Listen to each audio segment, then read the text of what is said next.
and analyzing books before they're assigned by the teacher for students to read is very important because assigning a book that isn't school appropriate or for the age group that the book is assigned to will have a negative impact that will be viable within certain students' behavior. Yes, I've noticed that many books are too explicit and that we should consider banning from the curriculum. I think that they may be playing emotionally, physically, and mentally. We have to consider every possible way that these books can be interpreted. We still have to focus on what is necessary for the curriculum, but we can also look at possible indicators to bad behavior and certain concepts that should not be in the books we use. Drug use, sexuality, profanity, and vulgarity also seem to be common issues that students often discuss with me throughout my time as a guidance counselor. These are main factors on why books get banned. As a school board administrator, I think that we should be more diligent on what we pick for the students, but we can only be so picky because we have to stick to our curriculum. There are certain requirements as a school board that we have to teach the students, but now as we notice the impact it can be having on students, we need to consider making some changes. As teenagers, students should be able to handle mature content, but to a certain extent. A book that involves some mature themes is suitable, but not a book that revolves around the subject. Everything we do is for the students' best intentions. What do you think are some key indicators to a book that should be banned? Consider whether the book is offensive, or warn the students that are being assigned this book before, because this will prevent students from being hurt emotionally. Also consider that the message of the book, bad messages or morals will encourage bad behavior. And make sure the book is suited for the age group, to include acceptable language, amount of sexual contact, and what the book is about. You won't want to assign that book that promotes violence because the school thinks you can make students safe. Thank you for your opinions. I'll make sure to consider these when the books that are being assigned are discussed, because you can relate best to the students and how they're going to respond. It is important that we acknowledge the role of student behavior when we choose our curriculum to ensure that we can provide the best possible education that is appropriate and promotes a healthy mind. Catcher In The Rye is banned in many places because of its profanity, sexual content, and excessive underage drinking. Although it was banned in most schools in the States between 1966 and 1975, it is now reinstated in some schools because it is so controversial in society.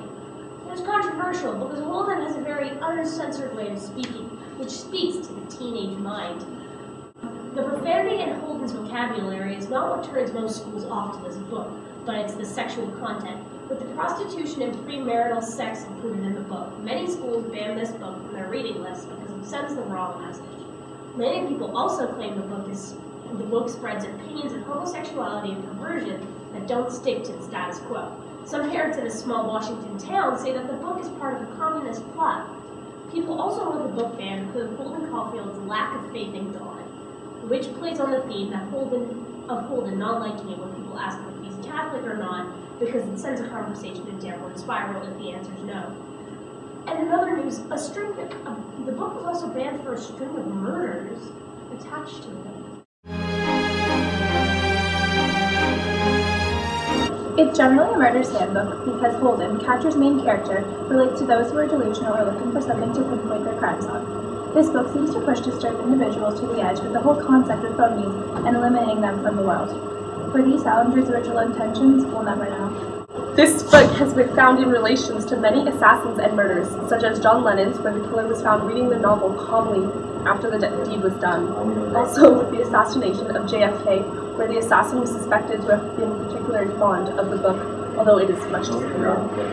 Ronald Reagan's failed assassination attempt led to the investigation revealing his failed assassin had a copy of the Catcher in The Rye.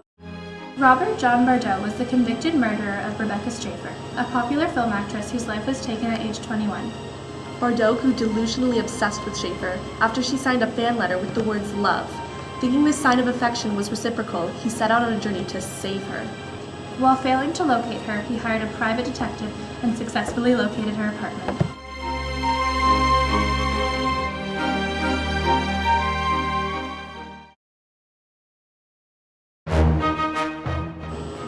Upon the arrival, she reluctantly gave an autograph and dismissed him, only to be greeted by the familiar face 15 minutes later.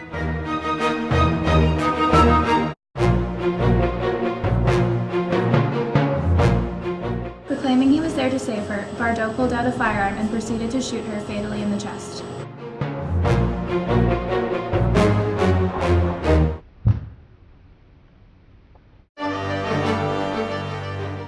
As Bardo fled the crime scene, he then threw his copy of Catcher in the Rye.